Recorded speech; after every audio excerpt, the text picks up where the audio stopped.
China and Africa can forge an even stronger, comprehensive. The Chinese research and survey vessel Yuanwang 5 has docked at Sri Lanka's Hambantota port. This is the Hambantota port in Sri Lanka.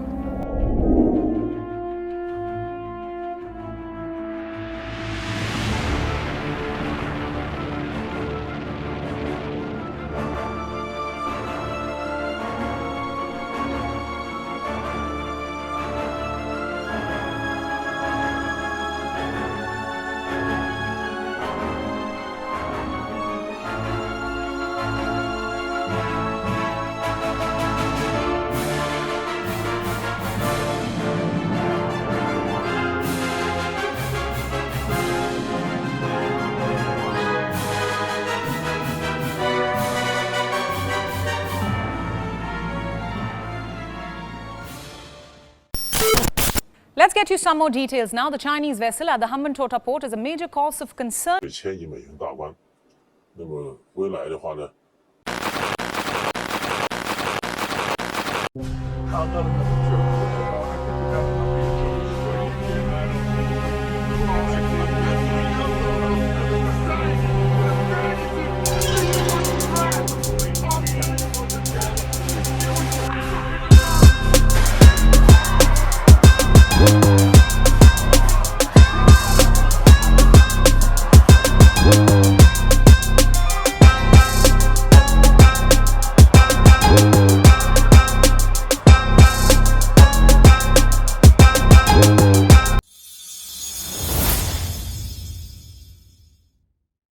Debt trap diplomasi atau diplomasi perangkap utang.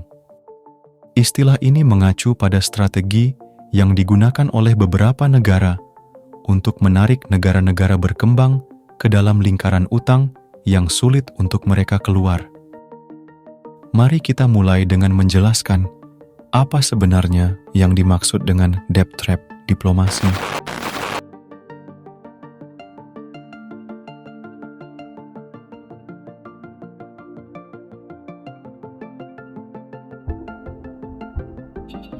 In the past 2 decades, China has built large infrastructure projects in almost every country in Africa. And this has made Western critics uncomfortable. Debt trap diplomasi adalah strategi di mana negara-negara yang lebih kuat secara ekonomi memberikan pinjaman besar kepada negara-negara berkembang dengan syarat pembayaran yang sulit. Misalnya, negara A memberikan pinjaman besar kepada negara B untuk proyek infrastruktur. Namun, pinjaman tersebut disertai dengan bunga tinggi dan jadwal pembayaran yang ketat.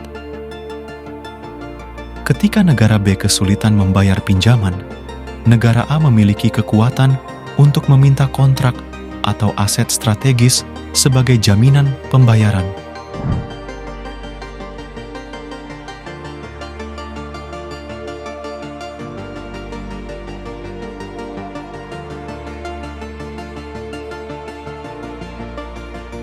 Contoh yang sering disebutkan dalam konteks ini adalah proyek-proyek infrastruktur besar dari Tiongkok di berbagai negara.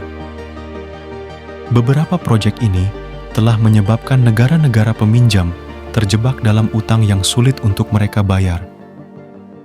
Dalam beberapa kasus, negara-negara ini terpaksa menyerahkan kendali atas aset-aset kunci atau infrastruktur penting kepada negara pemberi pinjaman. Dampak dari debt trap diplomasi sangat serius.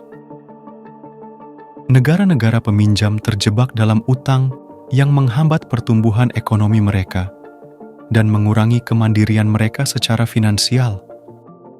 Selain itu, ini juga menimbulkan keprihatinan akan potensi pengaruh politik dan geopolitik yang dapat dimiliki negara pemberi pinjaman terhadap negara peminjam.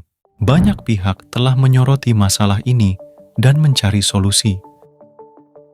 Beberapa negara telah berusaha untuk menegosiasikan kembali kondisi pinjaman atau mencari alternatif pembiayaan yang lebih berkelanjutan. Selain itu, organisasi internasional juga berperan dalam mencari solusi untuk mengurangi dampak buruk dari praktik ini. They've been now saddled by debt. China is coming for its pound of flesh in Uganda.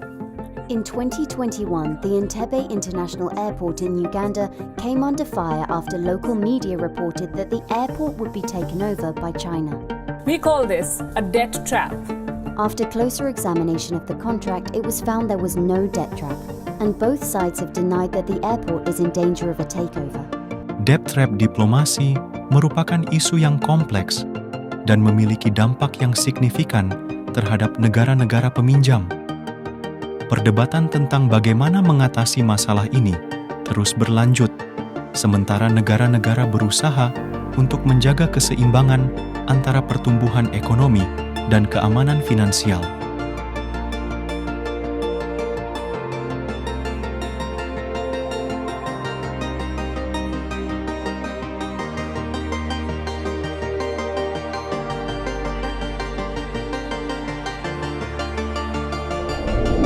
Let's get you some more details now. The Chinese vessel at the Hambantota port is a major cause of concern for India, and rightfully so. This is because the vessel has a range of 750 kilometers. Meanwhile, Uganda has lost its only international airport that it had to China after it failed to repay its loan.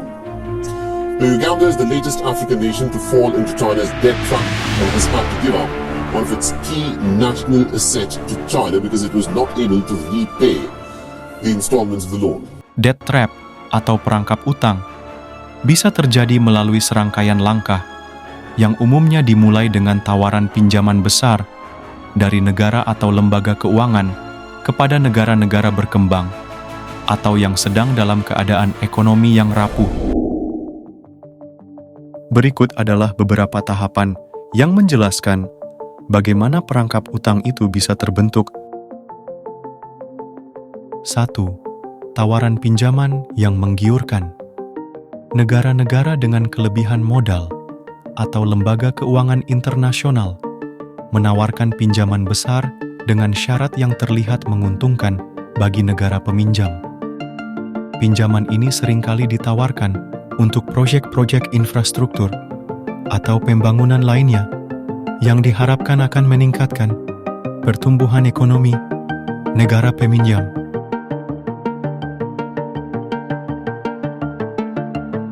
2. Ketentuan pembayaran yang berat.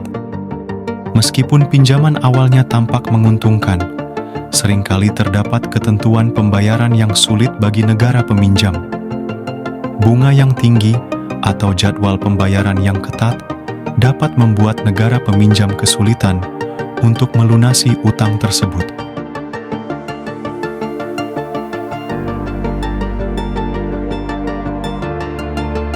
3. Pengelolaan yang tidak efisien. Terkadang, dana yang dipinjam tidak digunakan secara efisien atau bahkan terjerat dalam korupsi. Hal ini membuat negara peminjam kesulitan untuk menghasilkan pendapatan yang cukup untuk melunasi utang. 4. Utang yang bertambah. Karena kesulitan membayar utang yang ada, negara peminjam seringkali terpaksa meminjam lagi untuk membayar utang yang lama. Hal ini menciptakan lingkaran setan, di mana utang terus bertambah tanpa kemampuan untuk melunasinya. 5. Aset atau jaminan yang diambil alih. Diplomacy across South Asia and beyond is well known, from Sri Lanka to Nepal to Pakistan. Now, WION, of course, has persistently been bringing you stories that go into the extent of China's debt diplomacy that China eventually... Ketika negara peminjam tidak mampu membayar utangnya, negara atau lembaga pemberi pinjaman memiliki kekuatan untuk menuntut aset-aset strategis atau kontrak proyek yang penting sebagai jaminan pembayaran. Saudi Arabia has asked it to repay at least about $1 billion within the course of the next 6 months, which is where China has now stepped in. Now, debt diplomacy, remember, is a very important tool in Beijing's arsenal. China taps into debt-ridden and cash-strapped nations which find themselves isolated on the world stage. Debt trap bukan hanya masalah keuangan semata, tapi juga melibatkan geopolitik dan hubungan internasional antara negara pemberi pinjaman dan peminjam. Hal ini menunjukkan pentingnya mempertimbangkan implikasi jangka panjang sebelum menerima pinjaman besar dengan kondisi yang sulit.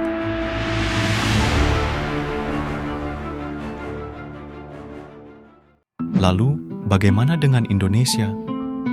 Apa saja yang harus kita simak dalam menyikapi hal ini? Pentingnya kewaspadaan dalam era digital, di mana industri propaganda tidak boleh diabaikan. Karena investasi bisa menjadi ancaman bagi sebuah negeri.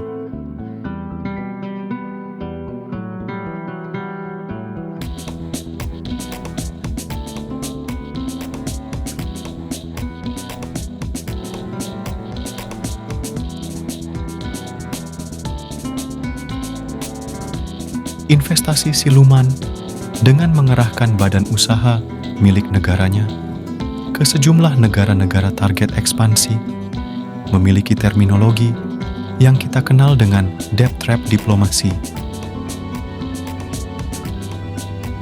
Menyebut perlu terobosan baru untuk menaikkan kembali indeks persepsi korupsi Indonesia. Pola turnkey and debt trap diplomasi terlihat samar. Angka-angka yang disajikan hanyalah lip service. Rontoknya sejumlah proyek strategis dan keanehan pola pengelolaan yang hanya berdasarkan transaksi politik, bukan pembenahan based skill dan profesionalisme. Yang paling mengerikan bukan hanya sekedar investasi. Ada sebuah alur penciptaan konflik di suatu wilayah untuk memuluskan langkah penguasaan sebuah wilayah. Kejahatan korporasi, pelanggaran HAM, hal ini menjadi ciri khas langkah-langkah negara kapitalis menguasai sebuah negara.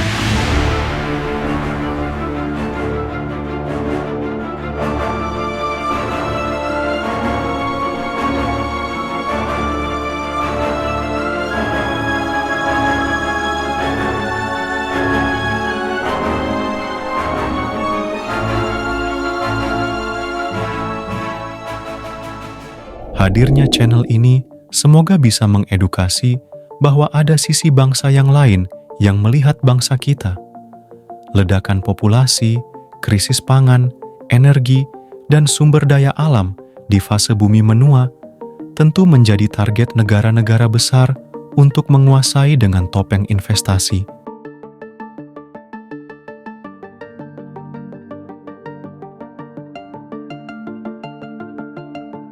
Konflik dan sumber daya alam berkaitan satu sama lainnya. Kejahatan korporasi membuat sebagian masyarakat menjadi korban konflik. Apa yang perlu kita lihat dan pikirkan tentang semua ini?